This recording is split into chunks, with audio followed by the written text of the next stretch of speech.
pues, nuevamente para efectos de la grabación, gracias a todos por estar aquí, gracias a Jorge Morales y a Fernando Ramos. Y la dinámica de esta sesión va a ser pues un comentario por parte de algunos de nosotros.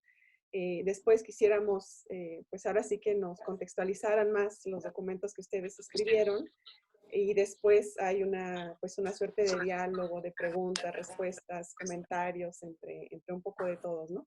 Entonces, si gustan, podemos irnos pues en una secuencia en donde podemos comenzar justamente por el texto de Jorge. Fue específicamente leído por nuestra colega Magdalena García. Ella es, bueno, para quienes no la conozcan, es profesora investigadora de los Centros Arqueológicos del Colegio de Michoacán. Somos colegas de cubículo cuando no hay pandemia. Somos vecinas de cubículo. Entonces, bueno, arqueóloga de profesión, de manera antecedente, divulgadora, educadora y también con un montón de experiencia en estos temas. Entonces, pues Magda, te paso el micro y gracias. Gracias, Tonic. Gracias a todos por estar aquí.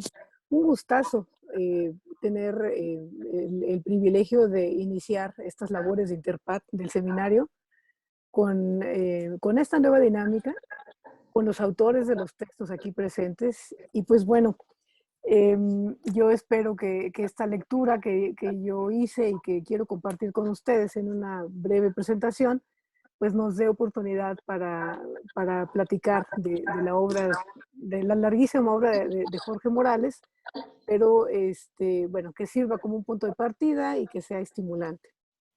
Para que no se me empezara a dispersar las ideas y todo lo demás, me permití escribir un textito que voy a glosar, ¿no? Básicamente para no aburrirlos, pero que me permite llevar más o menos una coherencia en mi exposición.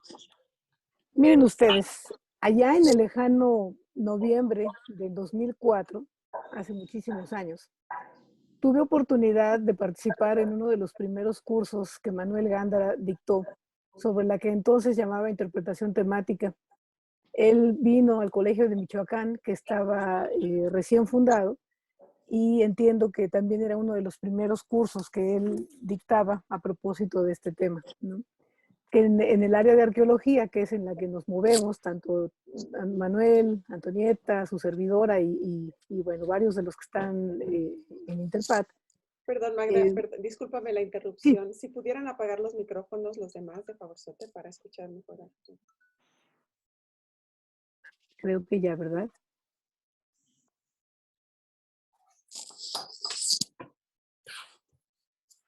Ok, ¿continúo? Ok. Bueno, decía que para el área de arqueología era un tema totalmente nuevo, ¿no? Aunque pues también por lo mismo se constituyó como un área de oportunidad en la comunicación de los resultados de investigación arqueológicos al público no especializado. Un año después, estando yo en los albores de mi examen de doctorado, tuve oportunidad de visitar España por primera vez. Y en aquel entonces también tuve oportunidad de husmear en una de las múltiples librerías de Madrid y vi en aquella oportunidad este libro que se llama Guía Práctica para la Interpretación del Patrimonio, el arte de acercar el legado natural y cultural al público visitante, ¿no? He aquí la prueba fehaciente. Y bueno, de autoría de Jorge Morales Miranda. De no haber tomado yo ese curso con Manuel un año antes, seguramente me hubiera pasado de largo, ¿no? Además, caída en fascinación y seducida por el acervo que tienen las librerías con títulos de historia, que bueno, acabé pagando como $40 de sobrepeso porque vine bien cargada, ¿no? Y entre ellos, por supuesto, me traje el ejemplar de Jorge Morales que leí con avidez cuando llegué a México. Ahora, 16 años después, miren ustedes aquí compartiendo con ustedes esta experiencia de la relectura de este libro, de la guía práctica y de un textito que nos hizo llegar Jorge Morales y Antonieta me la hizo llevar a mí, que lleva por título Ideas para la formación esencial en interpretación, que es un texto escrito en el 2008. Y pues bueno, yo agradezco y estoy muy contenta de que se me haya encomendado esta introducción. Este texto, el de las ideas para la formación esencial, es un texto breve, tiene 7 páginas, amenas, a pesar de que el tema que trata, pues no es, digamos que un tema de estos que uno usa para la interpretación, pero está, por supuesto, bien escrito y resume un trabajo que el autor presentó en el tercer seminario de interpretación del patrimonio natural y cultural, celebrado en el CENAM en el 2008. Se trata, en general, de un análisis diacrónico en el que identifica la evolución de la interpretación como una actividad que se ha enseñado y aprendido desde hace algunas décadas. Jorge Morales lo divide en 4 apartados. Cito, en los 80, em, estos esenciales eran una buena cantidad de recetas. En los 90, tuvimos modelos claros y complementarios. En la década actual, planteamos hacer pensar al visitante para conseguir actitudes positivas hacia el patrimonio y la última sección se llama Sugerencias para la docencia en metodología de la interpretación. Antes de abordar estos temas, en una suerte de advertencia, el autor declara que no hay acervos para consultar información sobre el proceso de formación de intérpretes en España. Es decir, a diferencia de otras disciplinas o de otras ciencias o de aquello que ya tiene mucho tiempo siendo trabajado por diferentes autores, en el caso de la interpretación, pues brilló por su ausencia digamos, acervos en donde fuera posible consultar em, el seguimiento, ¿no?, de cómo ha crecido esta disciplina.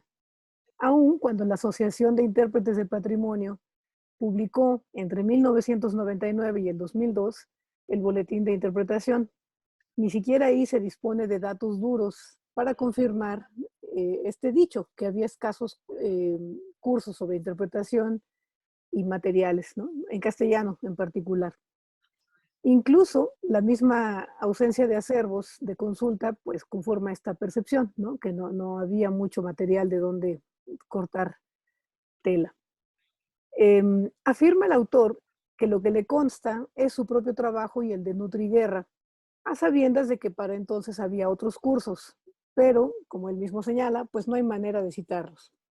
En otras palabras, no fue posible analizar algo como un diseño curricular sobre la formación de intérpretes a lo largo del tiempo. Por ello, parte de su propia experiencia para compartir cómo él mismo ha constituido su metodología de enseñanza, ¿no? Es decir, este texto, él nos comparte cómo fue construyendo su propia metodología.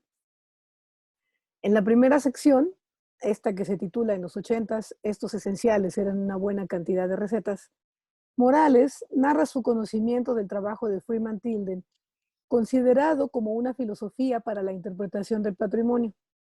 Con este punto de partida, y después de una exhaustiva revisión bibliográfica, empezó a conformar algunas de las recetas, como él las llama. Se refiere, por ejemplo, a las mismas definiciones de interpretación y a postulados como los de Wagar. Cito, atraer la atención del visitante, que el visitante entienda y retenga cierta información, que a través de esta información el visitante genere una actitud positiva y que el visitante construya un cambio permanente de comportamiento. La lectura de este y otros autores perfilaron el quehacer de Morales en el diseño de la interpretación hasta llegar a extender su potencial hacia el patrimonio cultural, rebasando las fronteras del patrimonio ambiental, en donde típicamente se circunscribía hasta entonces el ámbito de la interpretación. En la segunda sección de su texto abarca los años 90.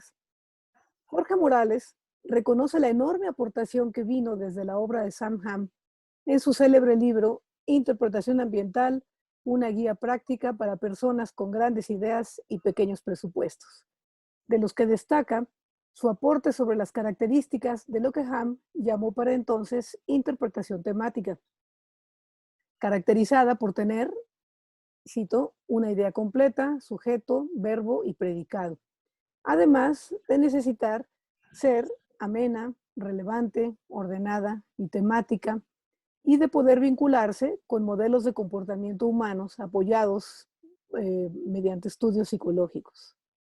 En esta década también hubo una reestructuración en el National Park Service, en donde varios autores propusieron considerar lo que Morales llama una ecuación o la ecuación, que incluye, uno, el conocimiento de los recursos, que denomina CR; dos, el conocimiento del destinatario, que denomina CD; tres, las técnicas apropiadas, o que él denomina TA; y cuatro, las oportunidades para interpretar, que denomina OI.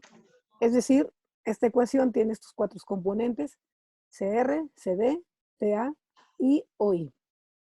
De esta ecuación, apoyada asimismo en los planteamientos de Tilden y de Ham, se derivan los tres pilares de la metodología conformada por Morales, que incluye lo tangible, que se refiere a los significados de los recursos; lo intangible, que se refiere a los propios significados que desarrolla el visitante; y los conceptos universales ligados a los recursos.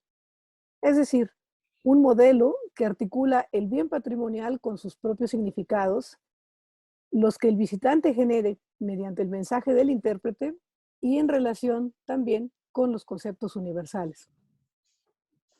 La tercera sección que ubica Morales en la década actual señala que como parte de la evolución de la interpretación, pues han proliferado más autores, actividades, foros, asociaciones y publicaciones en distintos idiomas en diferentes partes del mundo. De este periodo, destaca que la interpretación se vuelca hacia despertar reflexiones en el visitante. Esto marcó la década. Estas reflexiones que provoquen un cambio de actitud con respecto a sus propias creencias. Este cambio de actitud habría de generar como resultado un cambio en el comportamiento por parte del visitante, un cambio positivo hacia el bien patrimonial. Morales señala aquí que no hay evidencia de que exista verdaderamente este cambio de comportamiento, por, por lo que sería suficiente obtener, perdón, creo que hay un micrófono abierto todavía, perdón, este, a ver, me distraje un momento, me regreso. Un cambio de pensamiento dirigido a adoptar una actitud positiva hacia el bien patrimonial. Une esta propuesta con la tendencia actual de la interpretación a provocar el pensamiento por parte de los visitantes. Llega así a su definición de la interpretación del patrimonio como, cito, un proceso creativo de comunicación estratégica que ayuda a conectar intelectual y emocionalmente al visitante con los significados del recurso patrimonial visitado para que lo aprecie y lo disfrute. Finaliza esta sección señalando que enseñar interpretación del patrimonio requiere tomar en cuenta estos planteamientos.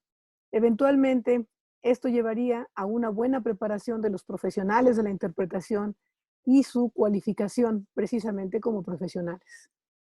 La cuarta y última sección presenta la propuesta metodológica de Jorge Morales para la interpretación del patrimonio, que caracteriza, grosso modo, en dos partes. En la primera dice: es necesario retomar los postulados de autores como Tilden, Ham, Aldrich, Lewis, entre los que destacan que sea una interpretación con un tema, con un enfoque de lo tangible, lo intangible y conceptos universales, que sea amena, relevante, ordenada y temática, y con la claridad de que su objetivo es la provocación del pensamiento para desarrollar significados propios, intenciones y comportamientos por parte de los visitantes. La segunda es tener claridad del por qué es interpretativa, pues, destaca, contiene elementos tangibles, intangibles, conceptos universales, crea conexiones intelectuales y emocionales con el visitante, estimula su pensamiento y además puede infundir una actitud de respeto. Finalmente, resume en 8 puntos el proceso de interpretación. Los leo rápidamente. 1. Definición del recurso a interpretar y obtener toda la información posible. 2. Identificar los significados intangibles vinculados con el recurso. 3. Identificar los conceptos universales. 4. Identificar el tipo de audiencia. 5. Determinar el tema interpretativo. 6. Identificar la técnica de interpretación dirigida hacia vincular al visitante intelectual y emocionalmente con los significados del recurso. Y finalmente, presentar al público las ideas de forma cohesiva para que éste pueda desarrollar conexiones. Bueno, hasta aquí me tardé un poco más de lo que tenía pensado, pero hasta aquí el texto de Jorge Morales. En el ánimo de iniciar la discusión o de presentarlas aquí para tomarlas en cuenta después de la presentación del otro texto, les planteo un par de preguntas. Sobre todo considerando los 2 primeros o 3 primeros puntos que recomienda Jorge Morales. Y es que me vino al caso un ejemplo que nos compartió Fabiola Castillo de la Universidad Autónoma de Zacatecas, y es el siguiente. Resulta que en una localidad rural de ahí de Zacatecas, que es un estado de la República Mexicana, mucho más al norte que Michoacán, en donde estamos, esta localidad comenzó a crecer a partir de un depósito de agua elevado, un tinaco elevado, que ya estaba ahí para cuando los primeros pobladores llegaron a sentarse en ese lugar. Poco a poco la colonia empezó a crecer y pues bueno, a lo largo de 20, 25 años de que se empezó a gestar este proceso de población, llegaron los desarrolladores constructores y decidieron quitar ese tanque de agua elevado para poner otros sistemas de captación de almacenamiento de agua. Y fíjense ustedes que la localidad, los pobladores de esta localidad, montaron en cólera, ¿no? Se enfadaron muchísimo por el intento de quitar este tanque elevado. Y el argumento que los pobladores exprimieron fue que ese tanque elevado era parte del patrimonio de su localidad. Evidentemente era un tanque de agua, ¿no? Un tanque de estos, pues que son feos, vistos con ojos objetivos e incluso con ojos de misericordia. Pues un tanque feo, normal, así, con sus patitas metálicas y elevado. Pero la gente lo defendió a capa y espada, ¿no? Entonces, siempre pienso en este ejemplo cuando, intento entender cómo uno reconoce primeramente un bien patrimonial, ¿no? O un bien que puede ser sujeto a ser interpretado y compartido en sus valores, en todo esto que la interpretación nos ha enseñado y que en otros casos es un poco más fácil de atender. Entonces, pues bueno, ese sería el primer punto para invitarlos a discutir.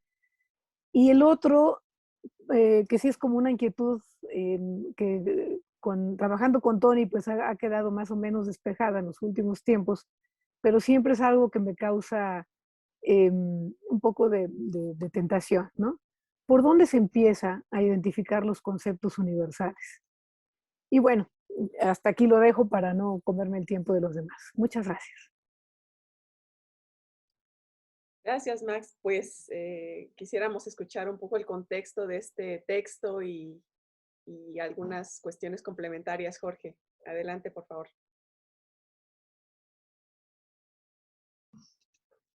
Hola, buenas tardes. Gracias, Antonieta.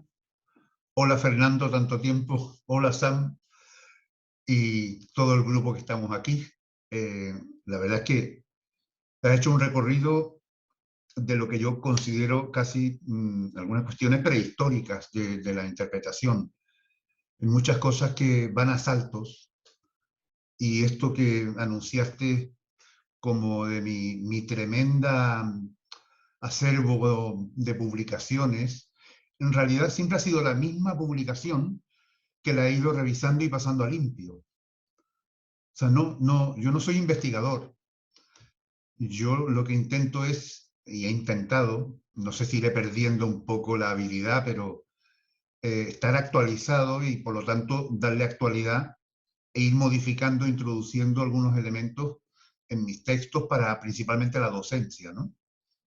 Incluso el libro este que comentaste, el que tienes, Magdalena, yo ya, yo ya no lo quiero ni ver, porque para mí lo importante en interpretación hoy en día es dejar muy claro que hay una manera de hacer, una metodología, aunque Sam le denomine un modelo, yo le llamo directamente una metodología, y esto en ese libro, y por supuesto en todo lo que yo haya escrito anteriormente, está muy diluido la parte esta de la metodología, ¿no? Que son el acrónimo este TORA o AROT. Y ese es el fondo del asunto. Por lo tanto, por la madurez o por que uno tiene una visión un poco más, más general, más práctica, sobre todo de que la docencia, que ha sido mi trabajo principal, a la gente le quede bien claro qué es esto de la interpretación, yo he intentado centrarlo bastante en esta cosa muy visible, muy concreta y muy fácil además de entender, que es la metodología Tora, ¿no? Sin embargo, ahí nos podemos entender, extender, quiero decir, por irnos por algunos detalles, irnos por algunas ramas, las ramas de los intangibles, las ramas, asociarlo un poco a la famosa ecuación del National Park Service, que en el fondo es otro esquema, otro modelo más, es una especie de, incluido el proceso de la interpretación, son recomendaciones de procedimiento, de qué hacer primero, qué hacer después, cómo hacerlo, qué tener en cuenta, pero yo doy por hecho que el propio National Park Service de Estados Unidos tiene asumido como en la retaguardia de todo eso el modelo Tora de Sam. Entonces son muchas cosas que se mezclan. Y con respecto a tu pregunta concreta, ¿cómo reconocer un bien patrimonial? Aquí ya nos vamos a otro lado, ¿no? Porque los bienes patrimoniales pueden estar hasta, digamos, dictaminados por ley. Los países tienen su legislación y hay bienes de interés cultural, o según el país a lo mejor se llaman de manera diferente, ¿no? Pero es el patrimonio catalogado científicamente, investigado y que aparece en listas de patrimonio, ¿no? Pero eso no quita precisamente el ejemplo que tú contaste de eso que la gente del pueblo no quería que derribaran porque para ellos tenía un valor. Eso es el patrimonio, es lo que para la gente tiene un valor. Y yo, por favor, si alguien me va a quitar el aire, aunque no esté en ninguna lista, no quiero que me lo quiten, porque el aire que respiro es mi patrimonio principal, aunque no esté puesto por ahí en una lista. Por supuesto que hay listas de protección ambiental y todo esto, ¿no? Pero no de considerarlo como un elemento patrimonial. Y digo el aire como la comida o la salud, ¿no? Eh, y esto simplemente es que en interpretación del patrimonio, yo siempre tengo que decir y aclarar, porque se presenta mucha gente pretendiendo ahondar en cuestiones patrimoniales muy doctas, y realmente nosotros en interpretación, y esto lo aprendí de Fernando precisamente, nosotros no hablamos de un patrimonio, no sé, bueno, no sé si fue Fernando hace ya como 20 o 30 años, hablamos de un patrimonio integral, y un patrimonio integral muy amplio, muy flexible y muy dependiendo de la gente que lo esté sintiendo, que lo esté viviendo y que le esté atribuyendo esos valores, ¿no? Un ejemplo que pongo en mis cursos es el faro de Puerto Morelos, no sé si lo conocéis. El faro de Puerto Morelos es un faro que un huracán prácticamente casi derribó, lo dejó así, y me contaban la gente de allí que lo intentaron derribar. O sea, el faro ese ya molestaba porque no servía para nada, ¿no? Construyeron un faro nuevo, y cuando se dieron cuenta que los turistas iban a hacerse fotos al lado del faro, la gente dijo, pero ¿qué le encuentran al faro? Que es un faro ruinoso. Y al final, con el tiempo, le fueron tomando cariño al faro, y ahora es el emblema del pueblo. Un faro que quisieron destruir, ¿no? Entonces, esto del patrimonio puede ser, no tiene que ser algo que parta de la prehistoria o de épocas clásicas o de cosas muy, muy del pasado. Simplemente lo que una sociedad amplia, pequeña, o ya, bueno, los círculos concéntricos pueden ser muchos o pocos, pero que le atribuyen valor de cualquier tipo de valor simbólico o de uso incluso, ¿no? Eso con respecto al concepto de patrimonio y lo que nosotros queremos por nuestra misión, por nuestros intereses, queremos revelar al público, ¿no? Lo que nosotros consideramos que a lo mejor pues casi a veces pasa desapercibido, tiene un valor que nosotros consideramos patrimonial, entre comillas, y metemos en nuestros contenidos y en los elementos que vamos a trabajar en interpretación, cuando estamos ya presentándoselo directamente al público, ¿no? O sea, no todo tiene que tener grandes coronas al lado, y también hay un patrimonio más abajo de las coronas, ¿no? De las coronas y los galones de los generales. Y la otra de los conceptos intangibles, tú realmente lo planteas directamente como los conceptos universales. Yo tengo muy claro que hay que tener un poco de cuidado porque es una nomenclatura que está directamente traducida del inglés. Por lo tanto, yo no hablo casi de conceptos universales, porque si lo digo así, la gente me va a decir, ¿conceptos universales? ¿De qué nos irá a hablar este pastor evangélico? No, yo les llamo palabras intangibles, palabras, sustantivos intangibles que nos importan, que nos conmueven, que tienen unos elementos emocionales, que yo no me quedo dormido si escucho la palabra sufrimiento, o escucho la palabra dolor, o triunfo, o vida, o muerte, bueno, los típicos, ¿no? Digamos que son palabras que están en cualquier vocabulario, que si las empleamos en el discurso o en los textos de forma combinada y armónica, van a despertar algo en la gente. Y la gente va a sentir una conexión con el patrimonio, precisamente porque estamos utilizando un lenguaje que activa los elementos emocionales en la gente a raíz de la utilización de estas simples palabras. No hay otra cosa. Yo más no podría aportar. No sé si Fernando quiere agregar algo, o Sam, aprovechando que está aquí, que es de donde parte todo esto en gran medida. Bueno, a mí me parece muy interesante lo que dices, porque siempre, no sé si se me escucha ahora. Sí. Sí. Sí. Siempre algunas palabras en distintas culturas tienen significados distintos. Y ese también es un problema que tenemos en interpretación cuando trabajamos con públicos distintos de orígenes distintos, ¿no? Yo, conceptos universales, entiendo lo mismo que tú decías, es decir, a mí me parece una palabra válida, pero también entiendo tu idea. Lo importante es captar el significado de esa palabra, y es que hay cosas que nos pegan en el alma, ¿no?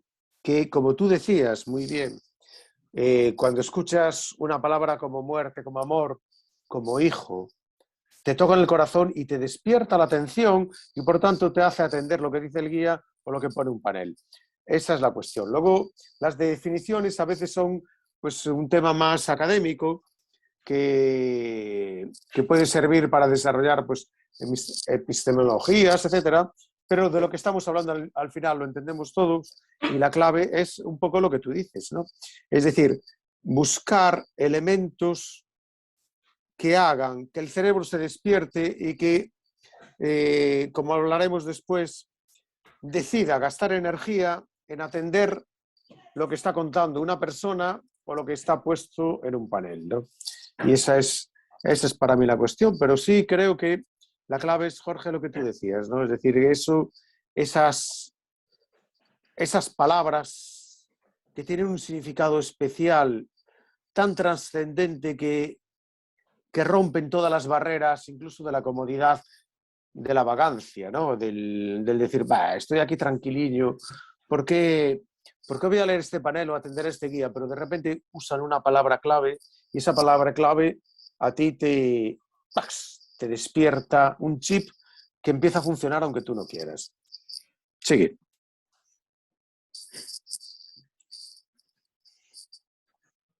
Pues podemos abrir la ronda de comentarios por parte de los demás. Yo tengo una pregunta un poco provocadora, a ver qué tal sale. Y la verdad es que es una pregunta que atañe prácticamente a todo el patrimonio con el que estamos trabajando día con día. ¿Y qué es lo que finalmente hacemos los intérpretes? Que es comunicar la importancia de estos lugares o los mejores argumentos que tenemos o que podemos encontrar para que se conserven. Y tiene que ver con una discusión muy añeja, pues que origina o que se origina a través de algunos documentos que publica la UNESCO. ¿Los recursos poseen significados? O porque es una cita textual que estoy extrayendo de tu texto, ¿no? ¿Posee significados o no? ¿Sí? Es una cuestión,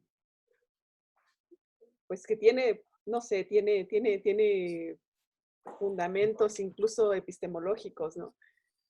¿Cómo resolvemos los intérpretes? ¿Qué decirle a la gente? Es una discusión un poco bizantina. Nosotros podemos explicar los recursos. Los recursos tienen unos valores que nosotros les atribuimos y podemos tener estudios científicos de esos recursos, pero cuando los transmitimos a la gente, no les transmitimos significados, les transmitimos palabras. Y la gente, al recibir estas palabras en su mente, activa algo que esté en su memoria, según lo que haya estudiado, según su experiencia, su edad, y lo relaciona con otras cosas, y eso es el significado. Y esto no me lo estoy inventando yo, porque no soy ningún sabio. Esto lo está inventando un señor que estoy viendo aquí a la derecha, Sam, que lo deja así de claro. Y seguramente tampoco él, porque en psicología los significados se producen en la mente de la gente, ¿no? En el patrimonio, bueno, como dice Lelutiers, estos cómicos argentinos, nene, las gallinitas no hablan. No, las gallinas no hablan.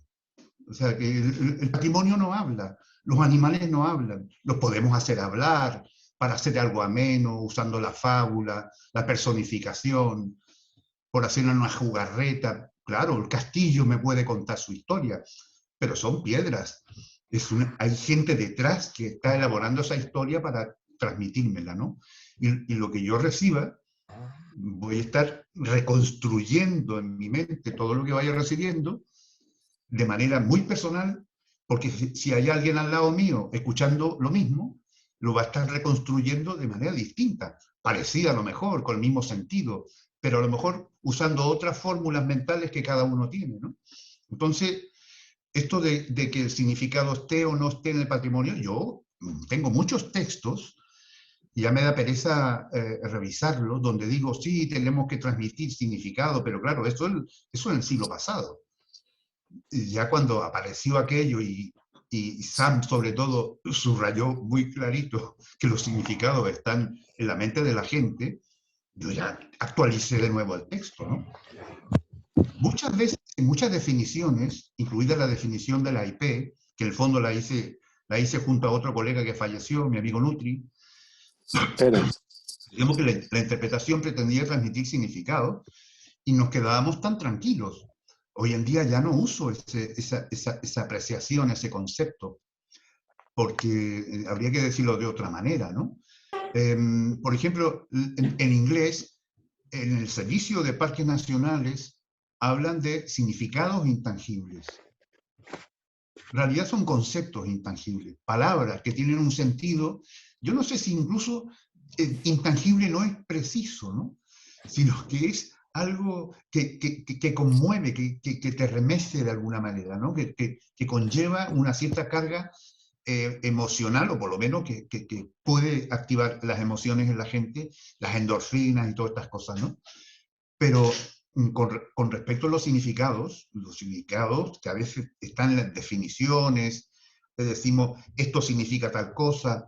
No, esto tiene unos valores.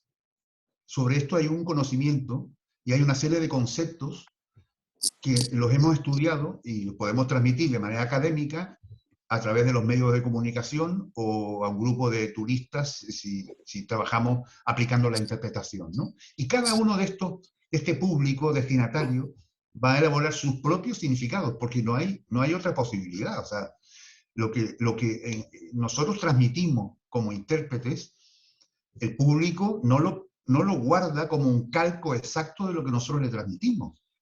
Cada uno, como buenamente puede, ordena en su mente las cosas, ¿no? Y estoy intentando concentrarme mucho, y aprovecho que Sam está hablando con su señora o con alguien, porque estoy muy concentrado con todo lo que vaya a decir, porque está el Sam ahí, ¿no? Y resulta que no hay ningún problema, ¿no? Es un buen amigo y estamos en bastante sintonía con todo esto. Y creo que todos hemos aprendido de él, ¿no? Pero que son cuestiones, yo siempre lo digo a veces en interpretación, son cuestiones de sentido común. Esto de la interpretación y la metodología, y en fondo, si tú lo explicas, la gente dice, claro, es que esto, ¿por qué va a ser de otra manera? Es decir, tiene una lógica. Lo que pasa es que, claro, si no te lo ponen delante y no te lo explican clarito, ni alguien ha hecho estudios, ha indagado y ha investigado, como Sam, por ejemplo, los demás todavía estaríamos medio dispersos pensando que la interpretación es algo entretenido que hay que hacer con el público. Y no, hay una manera de hacerlo y las cosas tampoco son 100% interpretativas. Y si no lo son, si no son 100% interpretativas, no lo vamos a desechar. No, o sea, no porque un programa de circo o un teatro callejero no tenga tema, con sujeto breve predicado, yo voy a decir qué horror que hacen aquí esta gente trabajando y no tienen tema, ¿no? No, o sea, me puedo divertir igual, me puedo hasta enriquecer, puedo sacar ideas, pero a lo mejor no está planteado con esa intencionalidad. Porque lo que pretenden es, como cualquier obra de teatro, ¿no? Aunque también en muchas obras de teatro y la literatura hay un tema ahí, ¿no? Que yo lo aprendí así en el colegio, el concepto de tema. Había un tema, había un leitmotiv y había una serie de cosas, ¿no? Sam también dice que Shakespeare tenía un tema con el Romeo y Julieta, ¿no? Que no es un tema que tenía escrito en alguna parte, pero tenía un claro tema. O sea, que seguramente, si nos ponemos a pensar qué es lo que quería transmitir Shakespeare en Romeo y Julieta, diríamos algo muy parecido. Porque tiene un orden, tiene una coherencia, tiene un impacto muy fuerte esa novela, porque los buenos escritores y lo mismo conservantes tal vez, ¿no? Pero no todo tiene por qué ser así. Me refiero a lo mejor me quedo por las ramas, pero esto que digamos que hay vida más allá del 100% de interpretación. Hay gradientes. No todo es 100% efectivo tampoco, nunca, ¿no? Y hay gente que a lo mejor ya sabe muchísimo y no la vamos a convencer, porque tiene todo un conocimiento detrás, ¿no? A mí me ha tocado trabajar como guía explicando plantas a un grupo de la Facultad de Ciencias de la Escuela de Botánica, de la Universidad, no me acuerdo, de Málaga o de alguna parte por ahí. Pero al principio uno se asusta, ¿no? Pero luego te dicen, no, relájate, que contigo vamos a aprender dónde está la famosa planta carnívora. Claro, son botánicos y yo les voy a enseñar dónde está la planta carnívora. Si son otro tipo de gente, yo no les voy a enseñar dónde está esa planta carnívora, que es muy escasa y está en cierto grado de peligro, ¿no? Entonces, esto de la interpretación, pues, se resuelve mejor si uno tiene las antenas bien abiertas y es capaz de intuir cosas porque estamos trabajando cara a cara con el público, ¿no? Lo complicado es cuando no estamos y tenemos que hacer un letrero, una cédula que llaman ustedes, ¿no? Escribir un texto allí para que el público lo lea. Eso es lo complicado, porque ¿qué escribimos para llegar a un amplio espectro de público, ¿no? Bueno, ya me fui por las ramas. No, maravilloso, maravilloso. Muchas gracias, Jorge. Pues, ¿alguien más quiere hacer algún comentario sobre el texto o sobre los propios comentarios? Dale, Maritza, por favor. Gracias, hola, Anto, hola con todos. Me parece súper interesante, María Antonieta, lo que acabas de mencionar, porque me ha hecho recordar algo que acá tenemos en el Perú, que me parece súper, súper interesante, y también me gustaría de repente escuchar su retroalimentación de cómo se puede usar para la interpretación. Por ejemplo, yo quería comentarles que acá en Perú, de acuerdo a la idiosincrasia, ¿no?, del mundo andino, sobre todo, los elementos sí tienen vida, ¿no? Por ejemplo, un lago está vivo, el lago Titicaca, por ejemplo, es la Mamacota. Y yo tuve una experiencia muy bonita porque estaba de viaje y dije, ah, ya, vamos a entrar al lago Titicaca, y me metí al lago, ¿no? O sea, yo me subí en el bote y me metí al lago. Y todos me miraban, ¿no? Como diciendo, ¿qué le pasa? ¿Por qué agarró, se subió al bote y se metió al lago? Entonces, para mí eso es lo normal, ¿no? Navegar por un lago. Pero para ellos no, es ingresar a la mamacota. Ingresar a la mamacota tiene una sacralidad, una ritualidad. Y entonces había una señora, Aymara, que me acompañaba, y me decía, estaba nerviosa ella, preocupada, ¿no? Y decía, nos vamos a voltear, nos va a pasar algo malo. Y yo le decía, ¿pero por qué? Tranquila.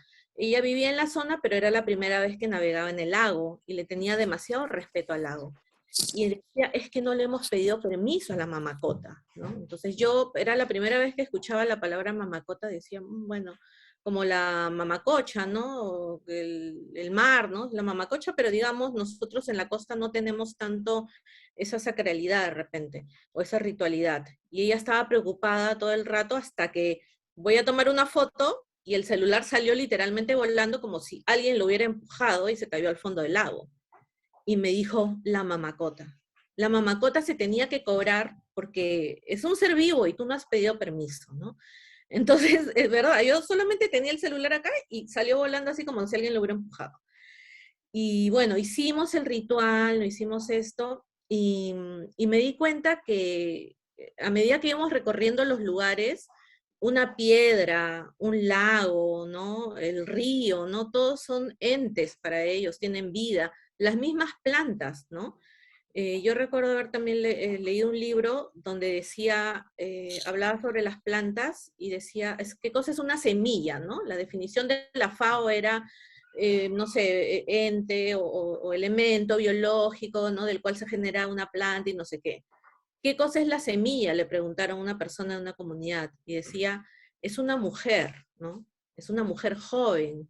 Puede ser tu hermana, puede ser tu madre, porque da vida, ¿no? Entonces, las definiciones o digamos, estos significados intangibles, por lo menos aquí en Perú, en el mundo andino, en el mundo aymara, en diferentes, digamos, culturas que tenemos acá, tienen vida, se molestan. Un cerro se molesta y te puede castigar, ¿no?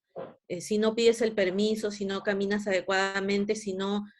Entonces, yo cuando voy a veces a las comunidades, pese a que, ¿no? Trato de ir obviamente con todo el respeto, con la gente local, a veces ellos no me dicen, ¿no? Y me miran así como diciendo, estás haciendo algo indebido, ¿no? O aquí hay que parar porque es un lugar sagrado y aquí se hace un pago, o tienes que dejar esto, o hay que brindar con la tierra en este punto porque es importante. Entonces, nada más quería como compartir esto, que si bien es cierto, eso está en la mente y en la idiosincrasia de las personas, los recursos y los elementos para nosotros, por lo menos en Perú y en el mundo andino en general, sí tienen vida, ¿no? Tienen vida, se molestan, tienen sentimientos y están cargados de significados para las diferentes comunidades, ¿no? Muchísimas gracias, maravilloso. Que bueno, hay mucha correlación, ¿no? Con sociedades aborígenes en lo general, me parece. Y aquí el reto más bien es cómo hacemos que la gente que no es parte de esa sociedad entre con ese respeto. Pero creo que hay mucha experiencia.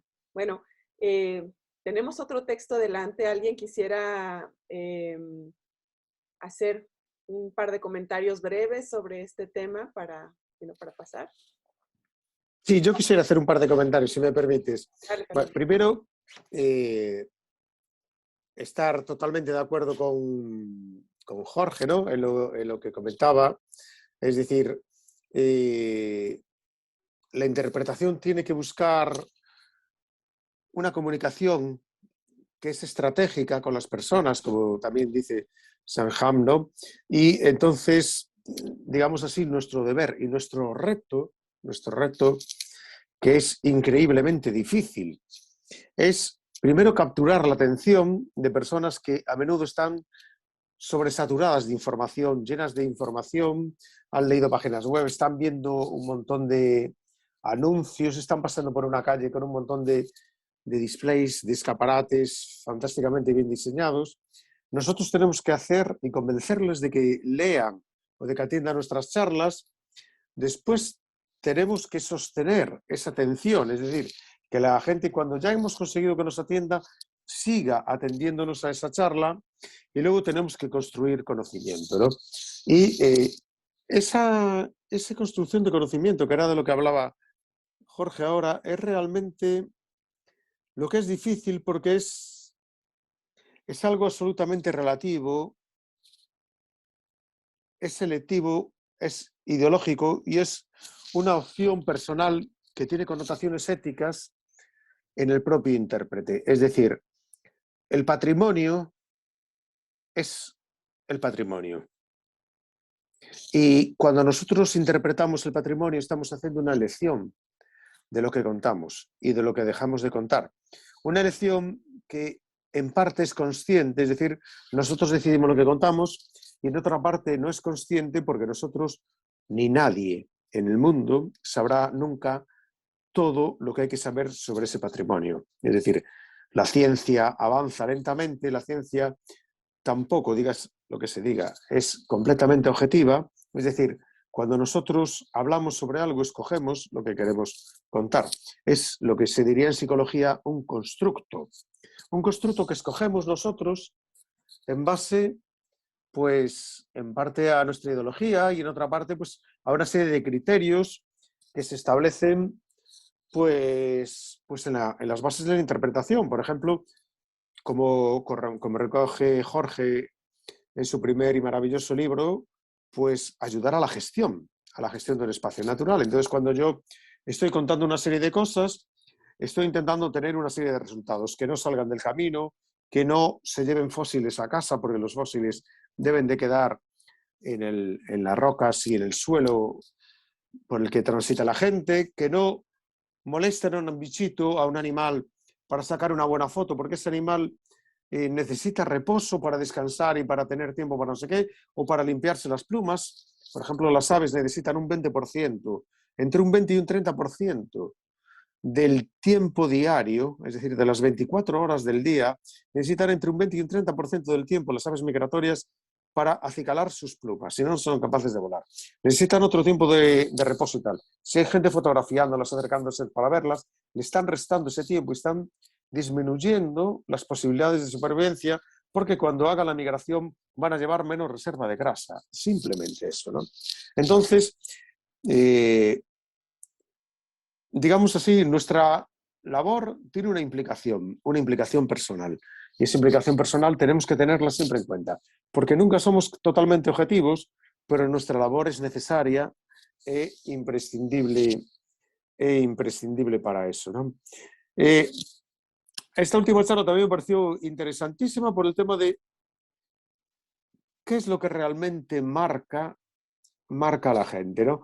Hay un estudio que se hizo sobre un centro de interpretación sobre la vida victoriana, es decir, la vida en Inglaterra en el siglo XIX, en el cual, después de gastarse cantidades muy, muy, muy altas de dinero en recrear toda la vida de aquella época, los vestidos maravillosos,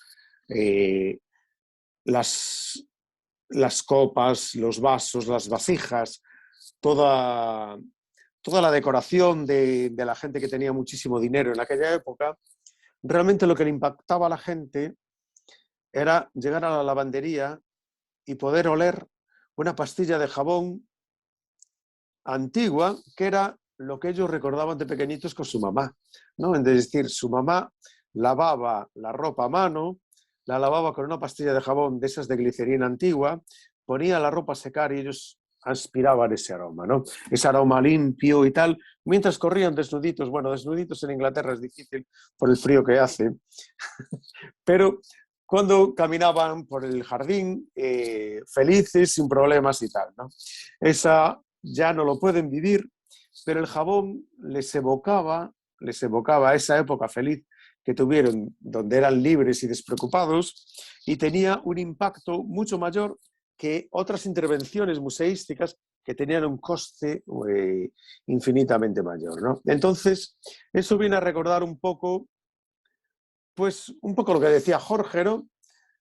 Que es que hay cosas que nos tocan el corazón y que tenemos que tener en cuenta las emociones, ¿no? Por tanto, al final, ahí cobra sentido la palabra interpretación, otra vez, porque nosotros somos intérpretes, intérpretes que buscan tocar las emociones y que buscan crear esos significados que son relativos, no son absolutos, son una elección personal. Crear un significado, el patrimonio es el patrimonio, como decía al principio, y transmitir un significado de ese patrimonio es un constructo que tiene que ver con nuestro propio bagaje personal. Nadie va a contar sobre ese patrimonio la misma historia, porque cada uno tiene una visión distinta, unos conocimientos distintos, un bagaje y unos objetivos distintos, ¿no? Ahí está también la subjetividad de la interpretación, pero ahí también está su magia y su encanto, ¿no? Y lo que hace, como dice Sanham, tú haces la diferencia, tú haces algo distinto a los demás, tú consigues el impacto, tú consigues tocar en el corazón de las personas si tú pones toda la carne en el asador y si tú buscas y buceas en sus emociones, en esas cosas que quizá no sean valores universales, pero que en el fondo son mecanismos antiquísimos que sobreviven en las partes más profundas de nuestro cerebro y que actúan. Y eso lo sabe muy bien la gente que trabaja en marketing a niveles muy elevados, ¿no? Por ejemplo, gente que diseña páginas web, no en el sentido de saber programar en HTML, sino en el sentido de saber que la página web de Mercedes, cuando alguien se mete en ella, se engancha y se lee todas las cosas hasta el final. Esos saben que, por ejemplo, pues para seguir navegando en esa web tiene que poner pequeñas recompensas, poner pequeños retos para que la gente esté activada y tal, ¿no? Es decir, conocen la psicología que mueve nuestro cerebro y que hace que atendamos a un guía, a un panel, o que desatendamos al guía o desatendamos al panel.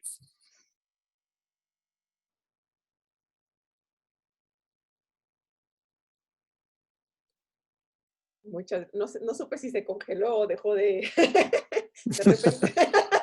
No, me callé. Bueno. Maravilloso. Oigan, ¿qué les parece si seguimos comentando el siguiente texto que en lo personal también yo disfruté muchísimo? Los materiales pues, que se eligieron en esta ocasión tenían como esa intención de introducirnos a esta experiencia pues ya consolidada en el ámbito español. Y bueno, nos encontramos con este texto de Fernando Ramos, que se llama La interpretación del patrimonio como herramienta básica del turismo cultural, análisis de varias experiencias.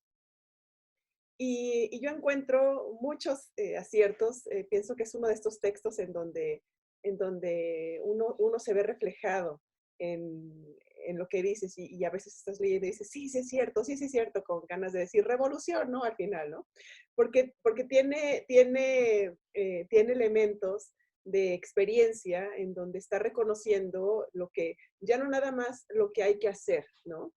Sino qué es lo que se observa o cuál es la experiencia que a partir de lo que se observa en proyectos de interpretación que ya están establecidos.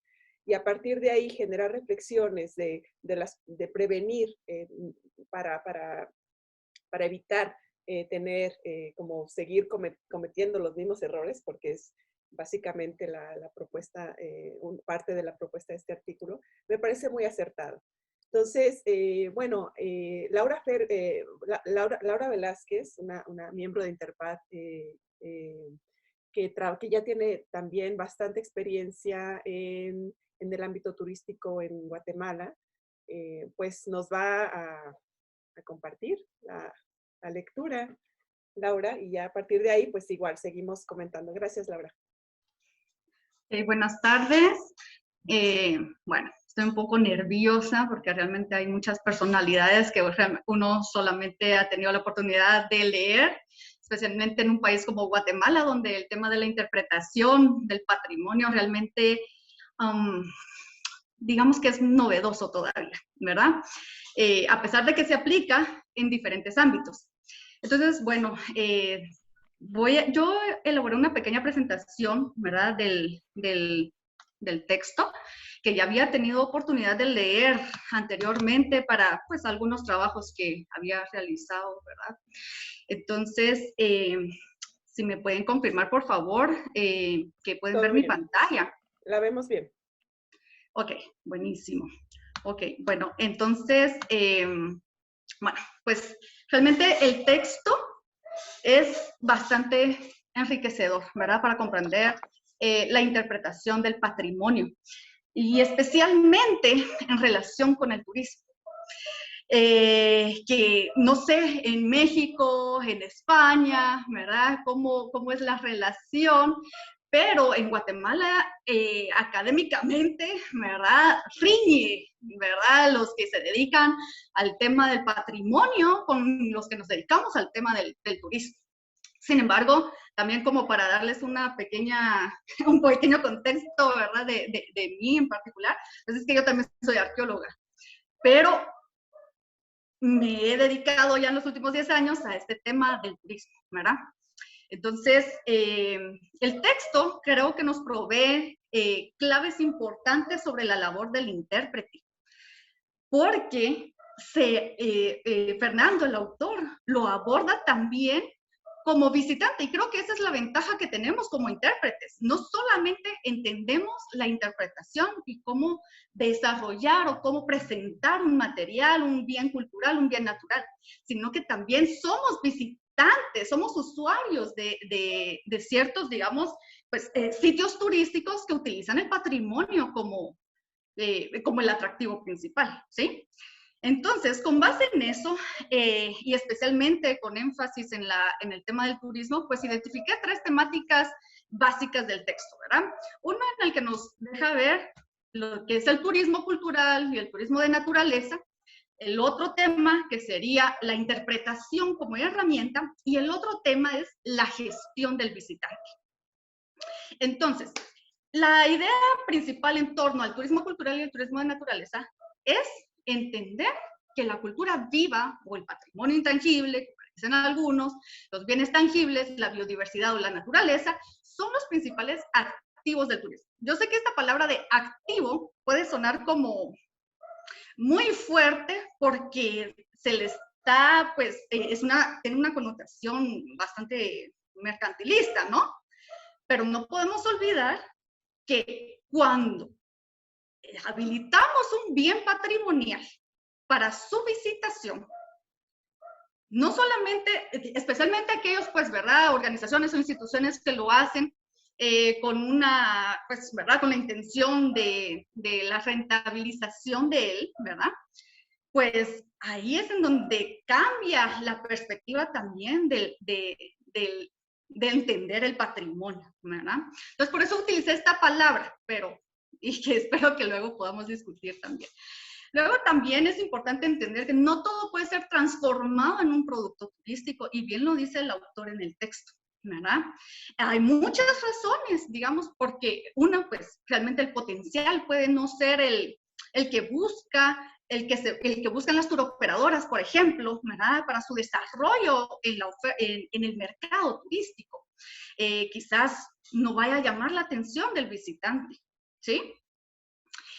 Por otro lado, es importante tomar en cuenta a los portadores de esa cultura, ¿verdad? Puede que ellos no quieran exponer es ese elemento, ¿verdad?, al público. Y en mi caso particular, pues yo me he desarrollado principalmente en el turismo comunitario. Entonces, por eso he tratado de entender también un poco más este elemento de, bueno, las comunidades pueden decidir qué mostrar y qué no, ¿verdad? Entonces, bueno, además, pues también entender que hasta cierto punto es necesaria la mediación entre el patrimonio y el visitante.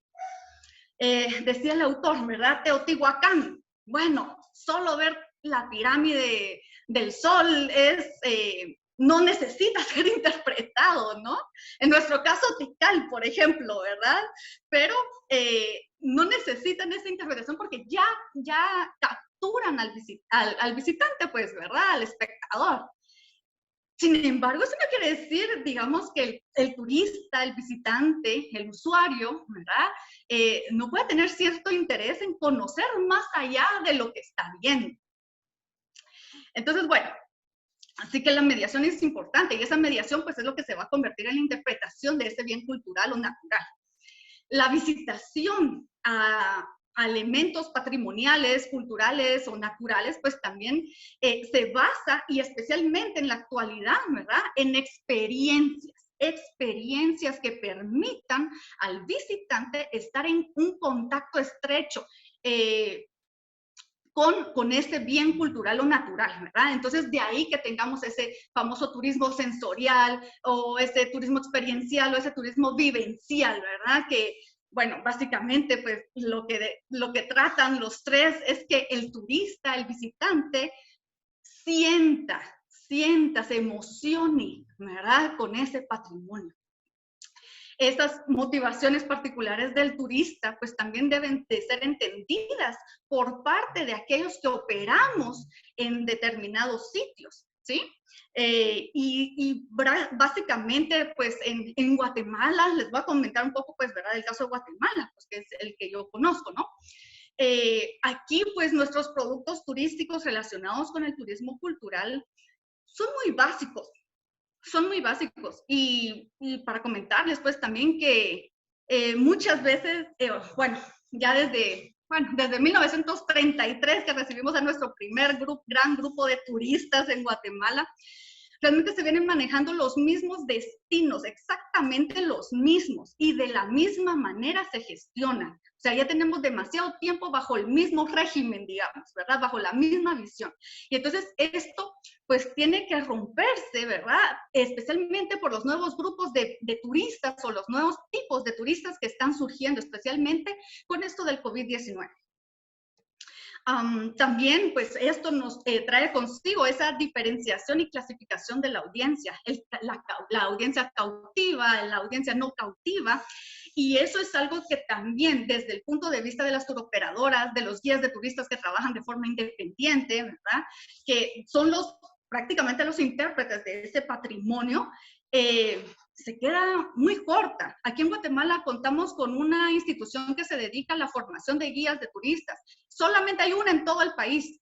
Y tenemos 4 clasificaciones de guías. Los guías generales que elaboran en todo el país, imagínense eso, ¿verdad? Somos apenas un territorio de 108,000 kilómetros cuadrados, pero manejar toda esa información, ¿verdad? Luego tenemos a los guías locales que solo manejan determinadas regiones, tenemos a los guías comunitarios que únicamente elaboran en su comunidad, y a los guías especializados. Por ejemplo, los arqueólogos pueden ser un guía especializado, ¿verdad?, autorizado por el INGUAP. Entonces, no todos, digamos, en la formación de guías de turistas, no precisamente se aborda el tema de la interpretación. Y entonces, cuando llegamos como guías a trabajar con un público no cautivo, siendo, por ejemplo, arqueólogos, ¿verdad?, resulta un tanto difícil llegar a esa audiencia, ¿verdad?, por ese bagaje técnico que tenemos. Pero el acercamiento con el público no cautivo deja bastante que trabajar aún, ¿verdad? Bueno, por otro lado, pues también es importante entender que el turista, aunque nosotros ofrezcamos el turismo cultural, el turismo de naturaleza, el ecoturismo, el turista no busca ser educado. El turista no dice, voy a contratar este tour porque quiero aprender de esto, ¿verdad? Y muchas veces quienes estamos empezando con este tema del turismo comunitario, confundimos esa situación con las estrategias de comercialización, ¿verdad? Porque nosotros no podemos venir y postear en Instagram, bueno, mira, aquí ayuda a las comunidades en lugar de ofertar, por ejemplo, el producto como tal. Por otro lado, pues también está que pues el turismo cultural también es conocido porque prácticamente promueve, ¿verdad? O sea, ha fomentado la masificación de destinos específicos. España, Europa, México, digamos, pues, y a nivel latinoamericano, ¿verdad? Pues tienen, digamos, estos desafíos, ¿verdad? Para el manejo del patrimonio que está habilitado a la visitación turística.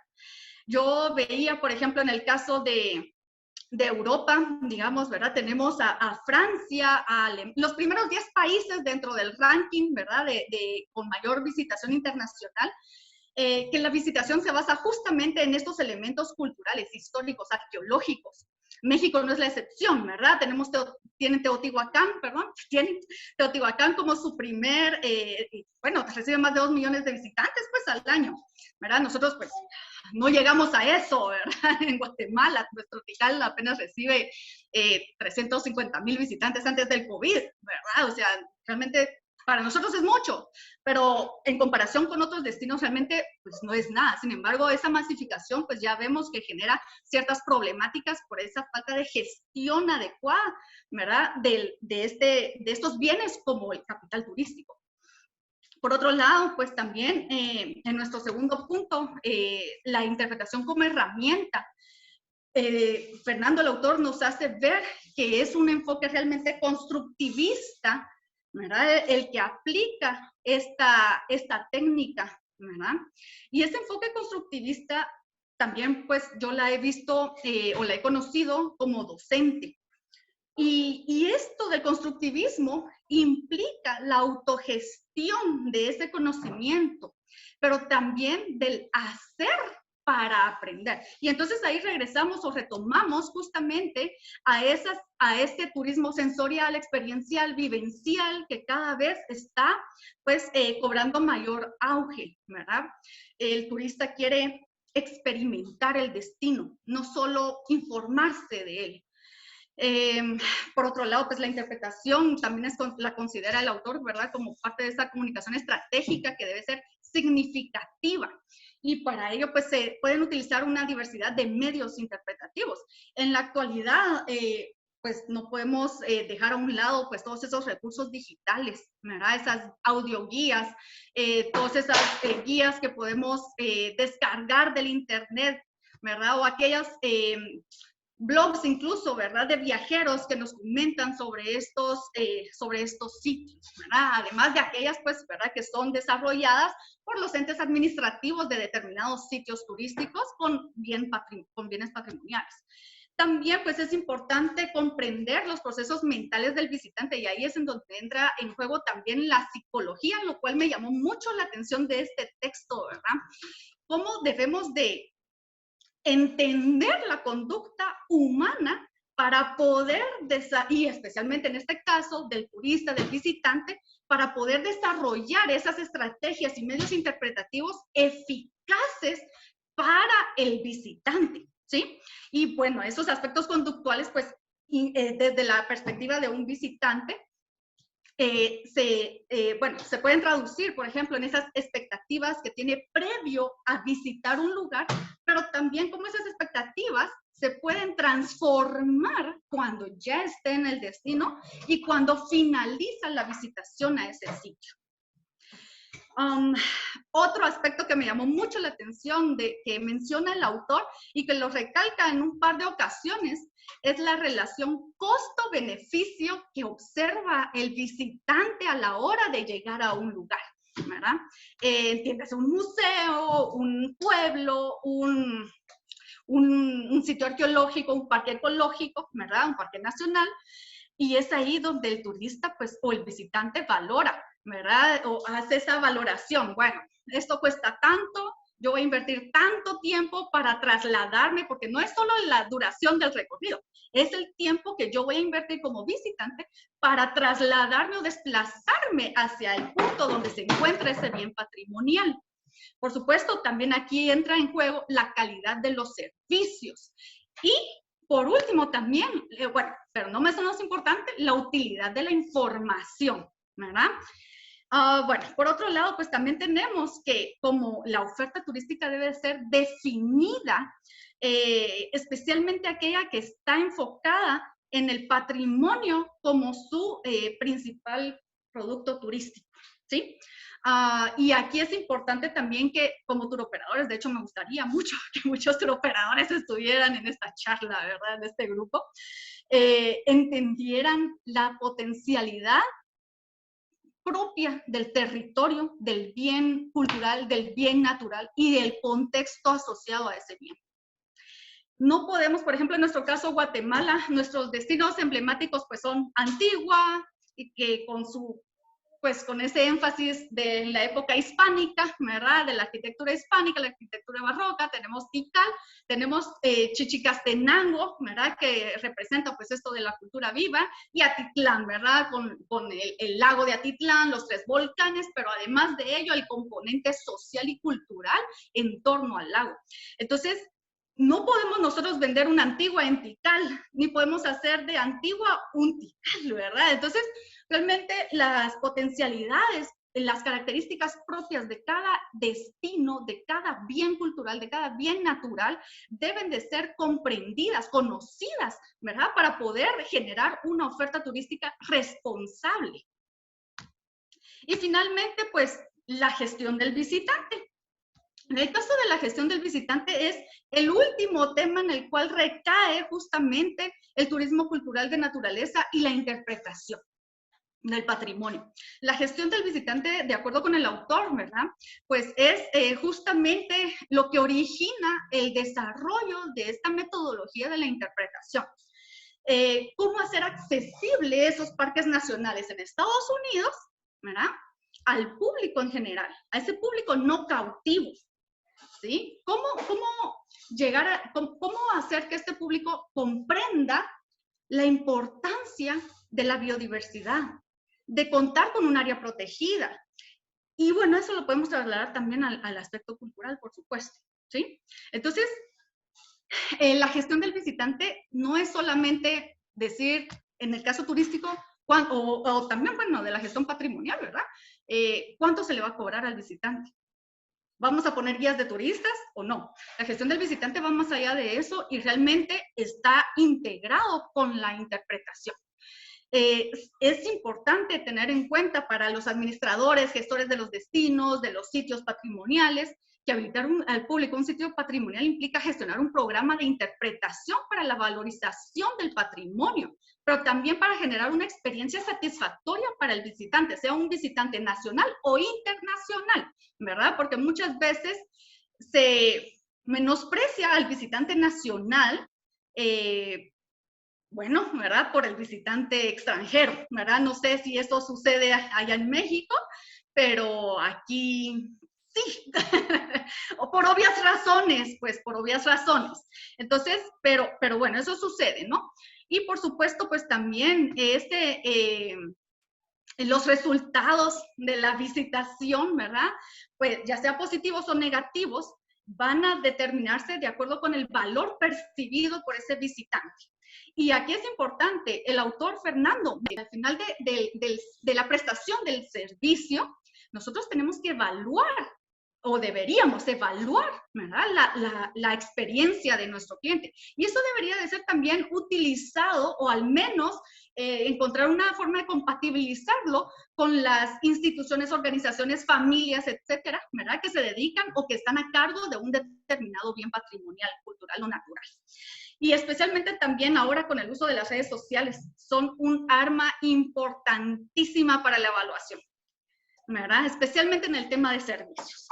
Y bueno, finalmente, pues, la satisfacción del cliente, del visitante, ¿verdad? Es nuestro cliente y pues hay que entenderlo de esa manera también, va a generar esa rentabilidad económica.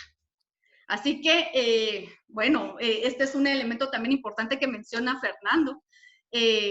Pues que no hay destinos, hay sitios que no necesariamente tienen que ser abiertos al público. Y los que están abiertos al público, porque cuentan con todas las condiciones para ello, o deberían de contarlas con esas condiciones, pues se busca esa rentabilidad económica. ¿Para qué? No solamente para mantener el sitio funcionando, operando, sino también puede ser con fines de conservación de la biodiversidad o de esos bienes culturales dentro de determinado territorio, ¿verdad? Entonces, bueno, para no alargar más, pues yo concluyo aquí mi presentación, ¿verdad? Y espero, Fernando, que realmente haya presentado la esencia del texto. Gracias. Muchísimas gracias, Laura. Yo personalmente disfruté mucho tu presentación. Pienso que los demás también. Bueno, pues, ¿qué tal si conocemos un poco el contexto y algunos comentarios adicionales, Fernando, por favor? Bueno, no sé si decir algo, porque ya ella ha hecho un análisis tan exhaustivo que me parece fantástico y que hay muy poco que añadir. Yo, más que comentar algo, sí reflexionar sobre un par de cosas que ella ha dicho y que me parecen extraordinariamente relevantes, ¿no? Porque es un tema que me preocupa mucho. Hace unos años estuve haciendo un trabajo en un parque natural muy importante en España, uno de los más llamativos, y a nivel de conservación de una especie concreta, no puedo decir el sitio, pero a nivel de conservación de una especie emblemática en España, una de las grandes águilas, es el sitio más importante que hay en España y en Europa.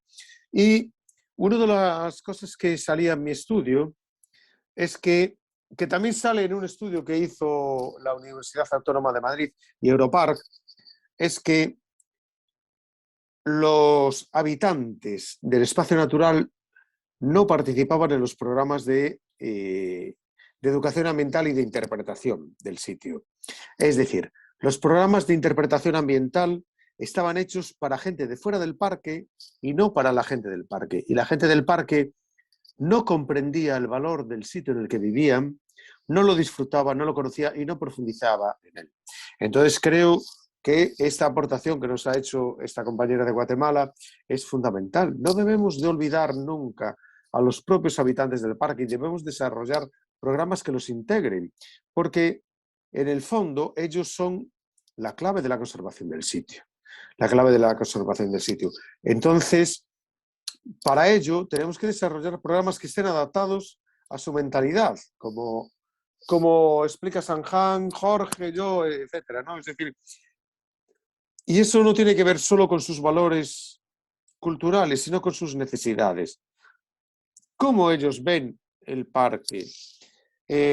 Yo trabajé mucho en México, como sabéis, ¿no? Por eso hay esta publicación y por eso estamos hablando ahí. No solo trabajé en México, sino que toqué la guitarra en un bar mítico de Michoacán. Antes de que lo cerraran, tuve la oportunidad de actuar ahí un par de veces. Y un día en un sitio en Durango, un antropólogo de allí hablaba de que decía, en los programas de interpretación siempre hablamos de la cultura del indio muerto y nunca de la cultura del indio vivo, ¿no? Que me pareció extraordinariamente valiosa esa aportación, porque en el fondo es verdad. Es decir, estamos hablando de las culturas extinguidas cuando en los pueblos existe una cultura viva que no valoramos suficientemente y que es la que permite que esos ecosistemas sigan teniendo valor ecosistémico, sigan teniendo servicios ecosistémicos, si sigan funcionando bien o mal, no como a lo mejor nosotros como biólogos puristas quisiéramos, pero están funcionando de la mejor forma posible porque las otras alternativas son mucho peores, ¿no? Entonces, el tener en cuenta a la propia población local e integrarla en los programas interpretativos es fundamental. Otra idea que apunté por aquí, pero a ver si soy capaz de leerla, porque la escribí muy mal, tengo muy mala letra. Bueno, el tema de entender la conducta de nuestros visitantes todos los mecanismos que regulan cuándo atienden y cuándo no, es fundamental.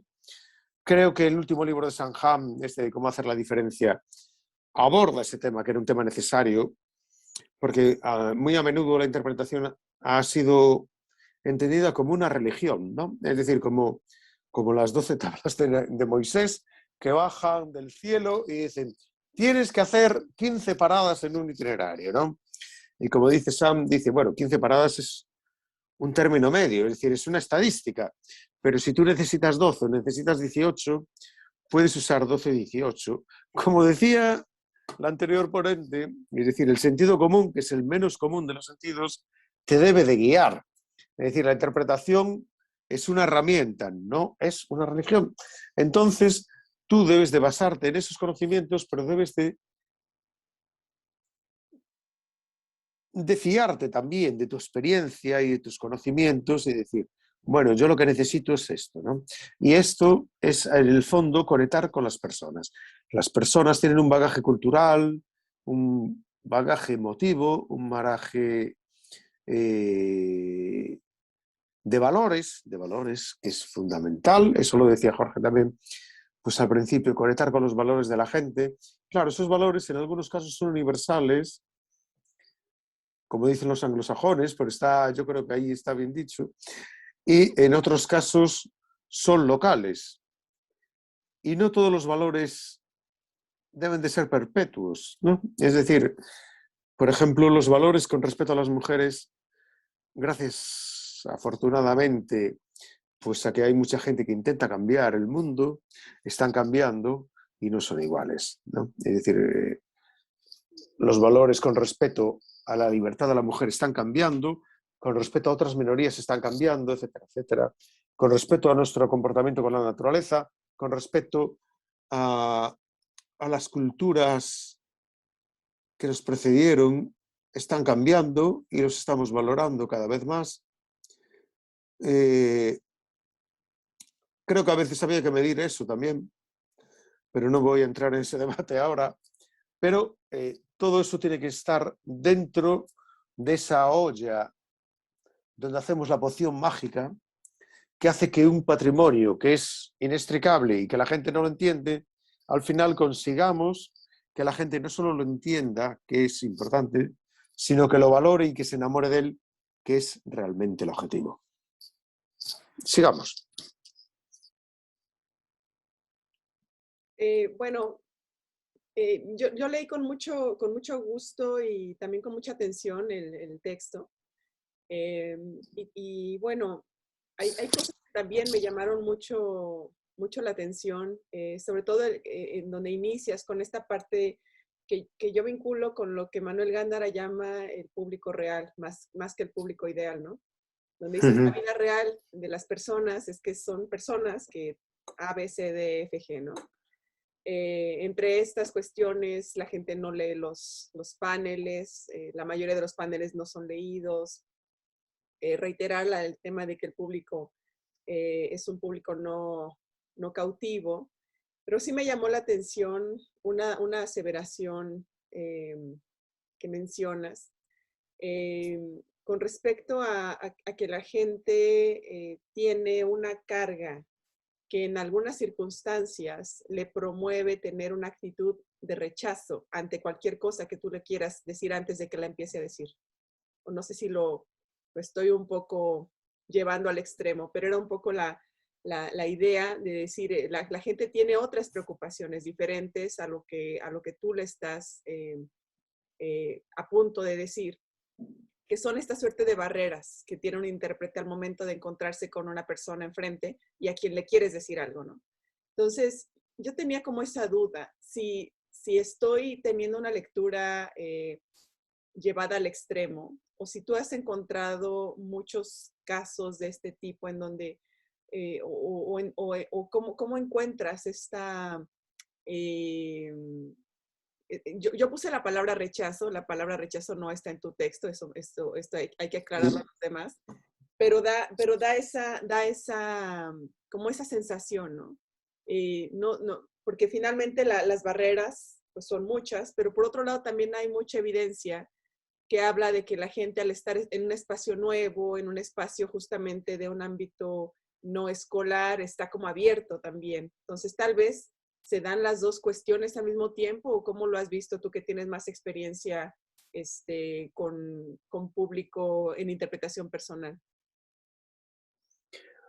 Yo la palabra rechazo no la recuerdo y lo acabo de repasar el texto un momento antes de tal. Lo que sí fue una preocupación constante y sigue siendo mía es que, como comentaba precisamente la ponente anterior,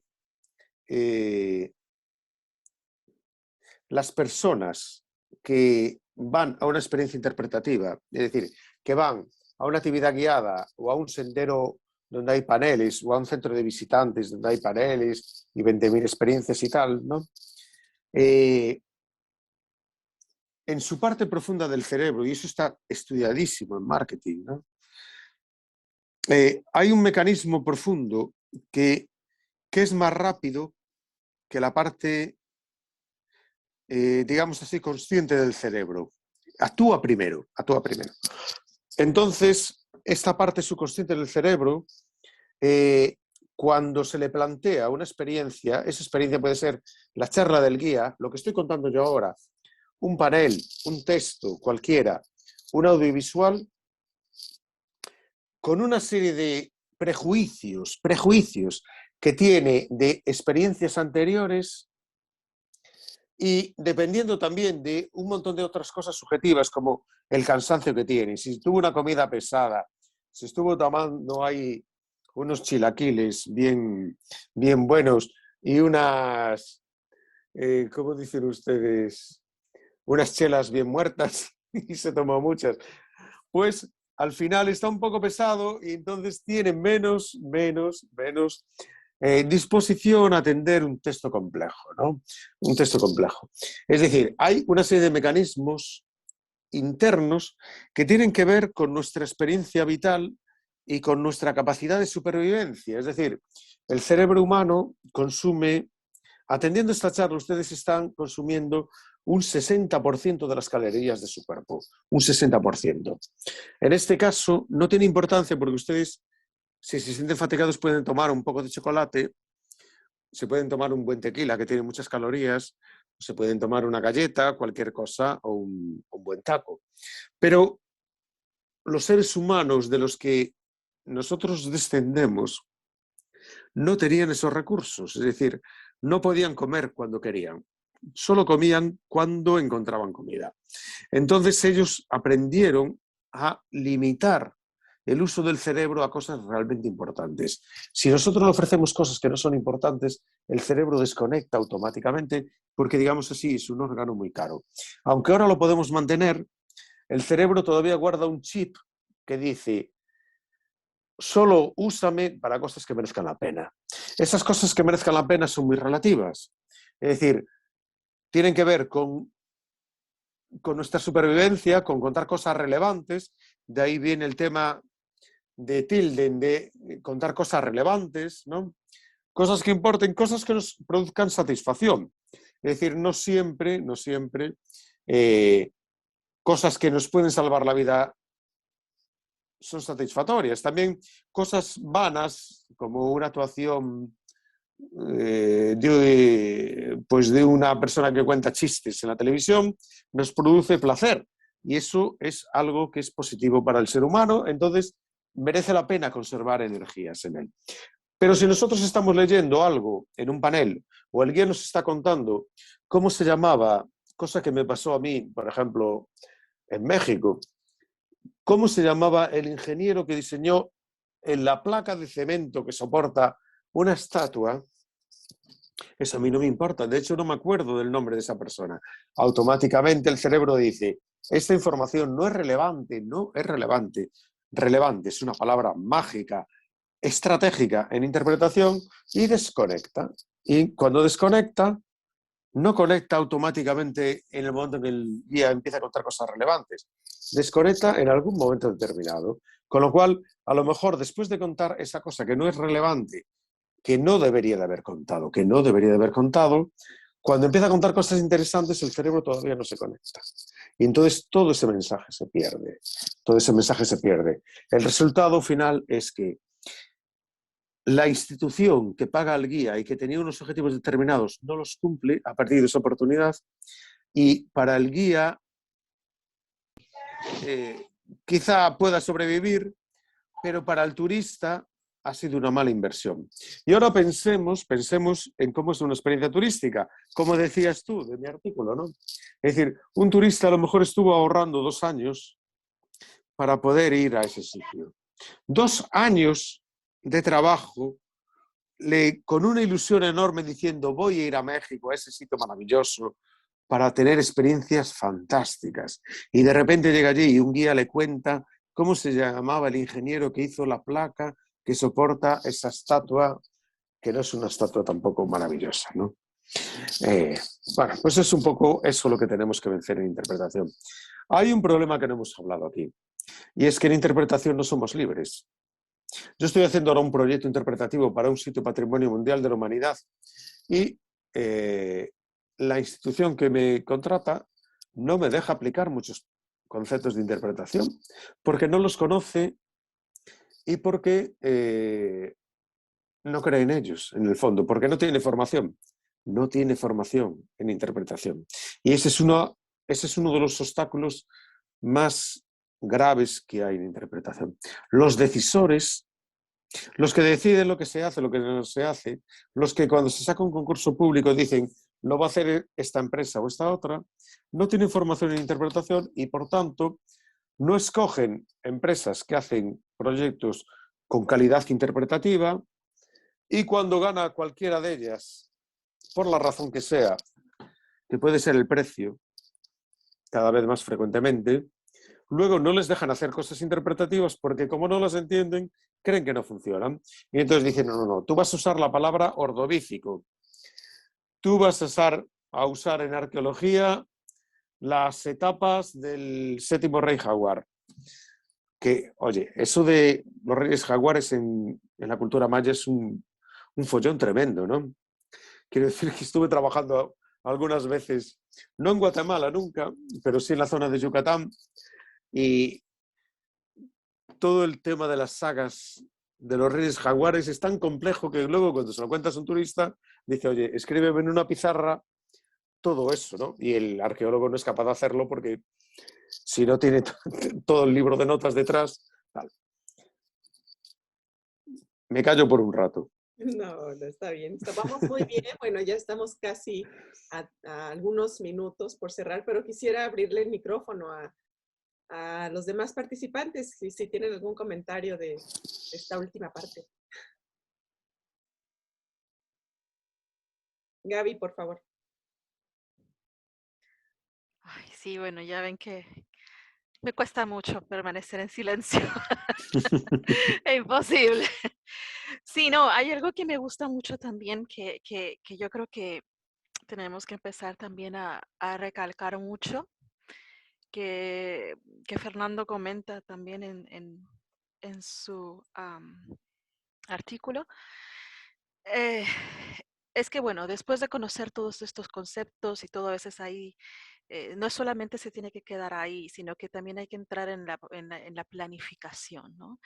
Entonces, el conocimiento de lo que es interpretación y todo es una cosa que está muy bien y es muy buena, pero también nos va a hacer falta, por eso te decía, Anto, tenemos que trabajar la planificación y de hacer todo, porque eso es una de las bases más importantes.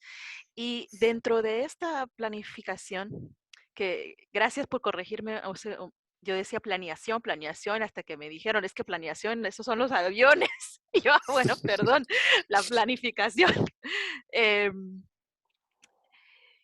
Entonces, una de las partes importantes es que me encantó también, muchas gracias por haber recalcado eso, es que el visitante o la interpretación comienza antes que el visitante visite el lugar, desde la decisión de por qué quiero ir a ese lugar. Entonces, desde ahí ya deberíamos de estar pensando en esa planificación. Entonces, ese círculo se tiene que abrir un poquito más grande, de no solamente enfocarse en las experiencias del visitante cuando ya está en el sitio, porque esa experiencia que le llaman experiencia es más grande y no solamente es durante el tiempo que están en el sitio. Debería de ser el antes, el durante y el después. ¿Qué va a hacer con todo? Después de que sale del sitio, se supone que no debe de olvidarse de él. ¿Cómo era quien comentaba a través del otro día que decía que si terminas tu presentación o algo y el visitante no se queda, que dice alguna pregunta y no hay preguntas y solo se oyen los grillitos sonando, que es que algo no estuvo bien, porque ¿dónde está entonces la provocación y todo? Bueno, entonces yo creo que eso me gustó muchísimo ver que uno de esos errores, me encanta leer los errores, que dice error número 1, error número 2, me encanta. Entonces, esa parte es muy importante, saber que la planificación y abrir ese círculo de la experiencia y que no se quede únicamente en el durante el tiempo que el visitante está en el sitio y ya después nos olvidamos de él. O bueno, sí es cierto que es muy difícil evaluar cambios de ideas o cosas, eso estoy de acuerdo, pero o sea, si no podemos dar seguimiento a ese nivel, pero podemos pensar en cómo podemos evaluar el impacto con otras cosas más simples, pero también que en esa planificación incluya esas oportunidades para que el visitante entonces haga algo con ello. Y eso a veces se olvidan también. Bueno, me encantó. Muchísimas gracias. Pues por supuesto que lo voy a copiar y lo voy a pegar en todas en las páginas y en todos lados, si me permiten. Muchas gracias por todo eso. Y ya, también me callo, si no... Sí, pues para quienes todavía no hayan leído el texto, hay esta parte que a mí al inicio lo comenté, me gustó mucho, los errores más frecuentes de los proyectos de interpretación, podríamos llamar, ¿no? Plantear actividades de interpretación sin conocer qué es la interpretación, falta de planeación en todas las etapas, plantear las actividades turísticas apartadas de la gestión del propio patrimonio, me pareció básico eso, que es un poco lo que comentas, ¿no? Que no somos tan libres como pensaríamos, o tan simplemente dejar la creatividad a volar, ¿no? Basar las actuaciones del turismo cultural en la construcción de costosas infraestructuras en lugar de cuestiones más sostenibles, la falta de valoración de los profesionales y la falta de cultura de lo que es un producto turístico y la falta de cultura de evaluación. Entonces, sí se los recomendamos mucho. Es un texto muy como radiografía de muchas cosas. Bueno, si quieren, terminamos con el comentario de Graciela y después le damos la palabra a nuestros invitados. Dale, Graciela. Gracias. Bueno, yo ahí compartí con ustedes un vínculo que se relaciona mucho con lo que acaba de decir Gaby respecto a la planificación de la visita. Ahí comparto con ustedes experiencias a nivel licenciatura, estudiantes de biología, ingeniería ambiental y gestión ambiental, respecto a cómo yo he planificado la visita tomando en cuenta un formato de la UNESCO que se publicó allá por el 2005, creo que es muy útil. Y otros que he estado utilizando, ahí los comparto en esa publicación y al mismo tiempo reproduzco los comentarios de los estudiantes que han participado respecto a cómo interpretan lo que sienten. Es muy bueno ese formato porque invita al estudiante a manifestar lo que va sintiendo durante el desarrollo del evento, pero también después en el aula motiva al profesor y estudiantes a repasar el tema, a compartir la experiencia, pero también el formato obliga al profesor a preparar la visita antes de ir. Y esto yo lo tengo súper comprobadísimo, tengo 25 años frente al grupo, es mucho más emocionante y fructífero planificar antes de ir que llegar al sitio sin tener idea de qué se trata. Bueno, en mi experiencia es no tanto turística, sino visitas con estudiantes que tienen un propósito determinado. Entonces, pues ahí se los comparto para que conozcan ese formato de UNESCO, que es muy fácil de encontrar. Gracias. Maravilloso. Gracias, Graciela. Bueno, Jorge, unas últimas palabras, comentarios sobre lo que conversamos. Sí, te voy a enviar también un texto, es un poco antiguo, pero creo que tiene utilidad, que habla sobre la gestión del uso público. Analizamos el concepto de uso público, que es una entelequia, es un conjunto de funciones que hay que cumplir. Información, educación, divulgación, atención, distintos niveles a los visitantes, ¿no? Y se llama uso público y recepción de visitantes. Y el concepto de recepción es un proceso que contempla un antes, un durante y un después. Te lo voy a mandar porque es un PDF y no lo puedo colgar aquí. Pero finalmente quería decir que, por todo lo que hemos hablado, la interpretación es una fórmula que no es un dogma, y por muchas recetas que haya y muchas directrices de cómo hacer para que la cosa funcione mejor, realmente va a funcionar mejor cuando le usamos nuestra imaginación y nuestra creatividad. O sea que la sola aplicación de la receta no garantiza el éxito si no ponemos nuestros sentimientos y el cariño por la gente y por el patrimonio con el que trabajamos, ¿no? Esa parte creativa es la que hace que la gente se vaya iluminada, se vaya agradecida, se vaya enamorada, como decía Fernando, ¿no? Porque a lo mejor el guía les contagió su amor por ese sitio, ¿no? Y eso es contagioso. Entonces, sí, están bien los libros y incluso los cursos de interpretación, pero al final, me imagino que esto se consigue con la experiencia. Hay que poner un poco de la cosecha de cada uno y ser creativos, salirnos incluso de la norma. Y bueno, pues para eso están las normas, ¿no? Para romperlas, y si no las rompemos, a lo mejor no vamos a ser nunca creativos, ¿no? Y esto sería todo. Estoy encantado de estar aquí y ya quedo con el compromiso de enviarte este documento que te dije. Muchísimas gracias. Y que Muchísimas gracias. Porque no sé si traes dolor del percance de ayer. Que te mejores. ¿Qué le pasó? ¿Qué le pasó? Me chocaron en el coche, Fernando. Ya te contaré. Oh, no me digas. Estoy empastillado con fármacos y además por la hora que es, estoy... Bueno, pero me siento bastante bien después de todo. Tomate un mezcal ahora. Bueno. Creo que con los medicamentos que estoy tomando no es compatible. No, seguro que lo incrementa, ¿eh? Ambos. Por favor. Bueno, yo diría, siguiendo la línea de Jorge, ¿no? Que lo dice también Sanjam, la actitud del guía es lo más importante. Es decir,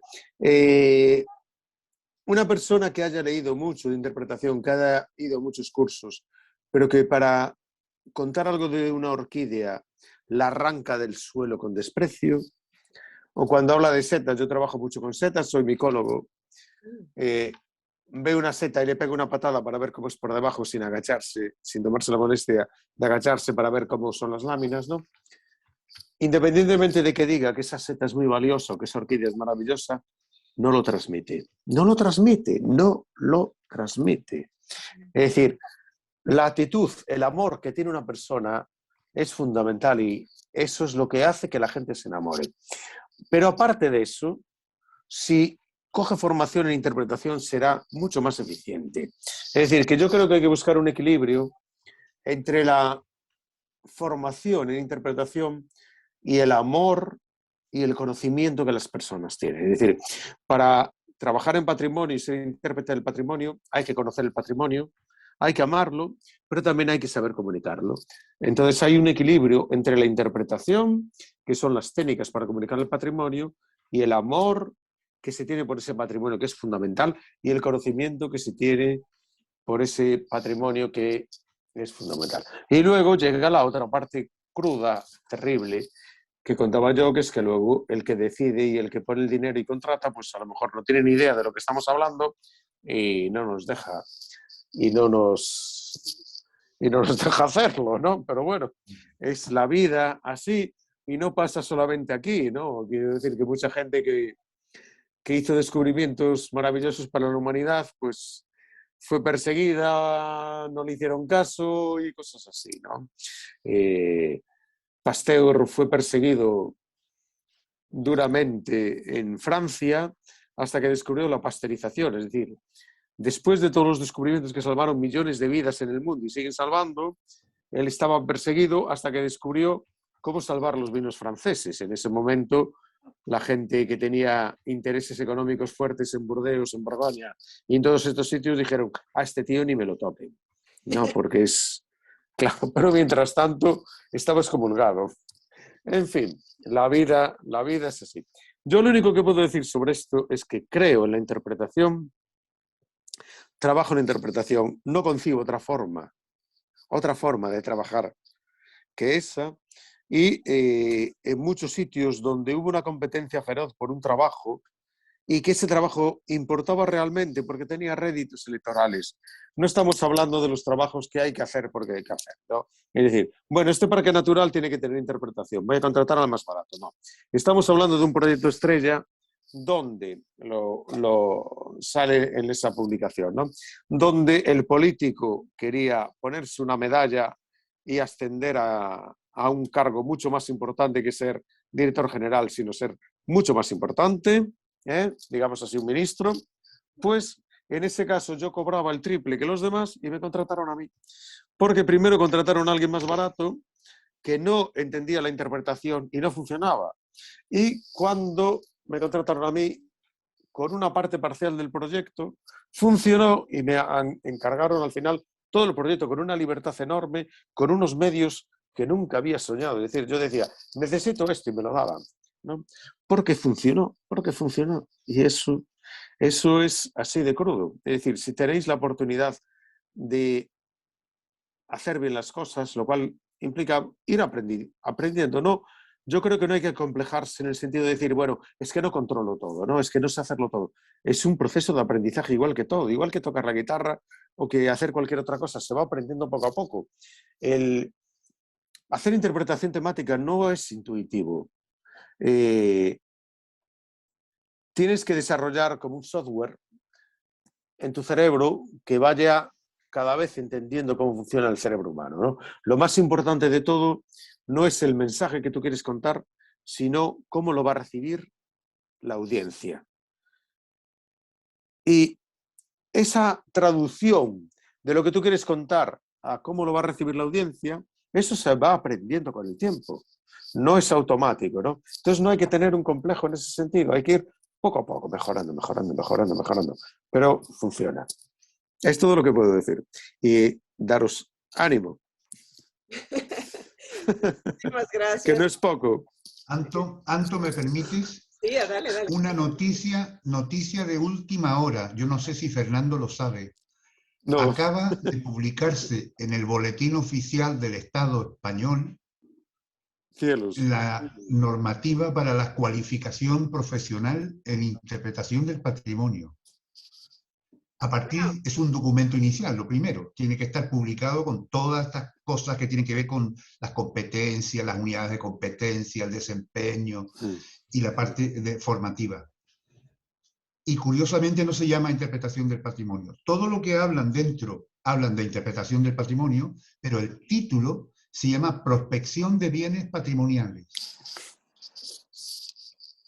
Suena como a prospección de petróleo, pero así se llama, prospección de bienes patrimoniales. Lo que queda claro al empezar a leer es que hay que, digamos, analizar los elementos patrimoniales muy bien y luego manejar una metodología para transmitírselo al público, ¿no? Eso es lo que está ya definido legalmente, por lo menos publicado en el Boletín Oficial del Estado de España. Jorge, y una pregunta.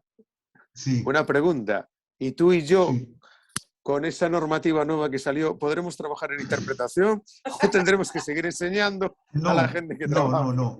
Ese punto inicial luego se tiene que convertir en las cualificaciones profesionales realmente, en la certificación y definir los módulos o las unidades formativas que se van a dar y establecer los contenidos para cumplir con desarrollar esas competencias profesionales en las personas, los estudiantes, tal como vienen definidos en este documento, ¿no?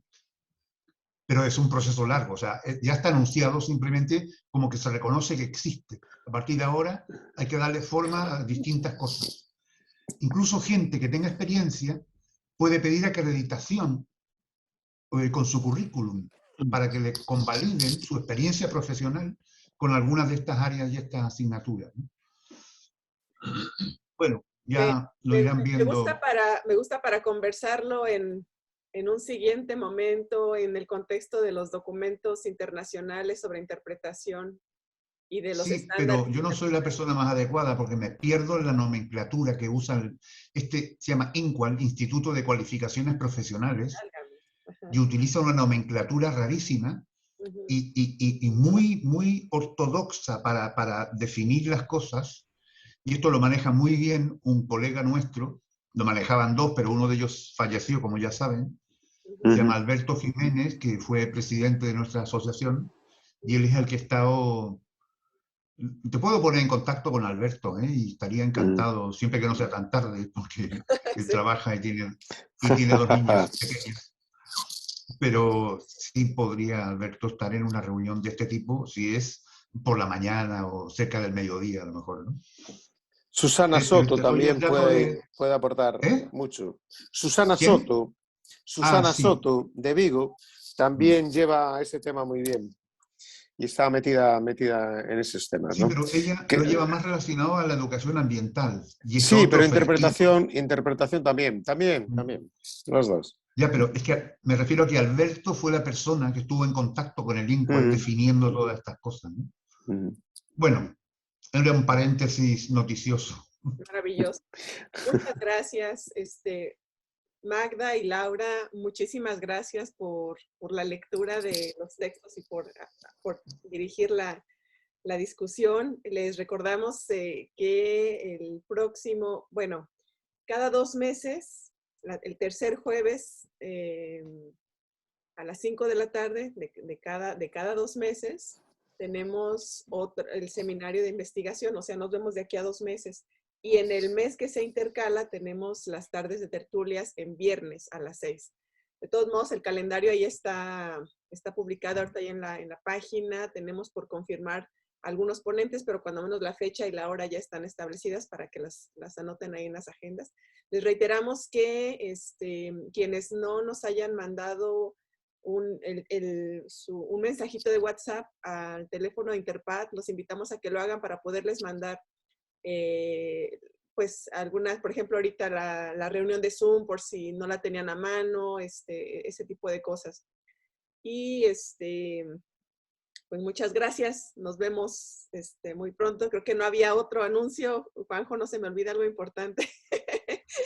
Creo que era todo y pues nos vemos prontito. Y gracias. Feliz noche. Muchas gracias. Allá en Europa. Gracias, fue un placer volver a este país que amo profundamente. Bonita noche, gracias. Adiós. Encantado, Fernando, de volverte a ver. Igualmente, Jorge, te veo muy bien. Chao. Chaito. Chao. Hacía mucho tiempo. Me alegro mucho. Hasta luego. Que estén bien todos. Hasta luego. Cuídense mucho y muchas gracias. Ándele. Adiós. Gracias.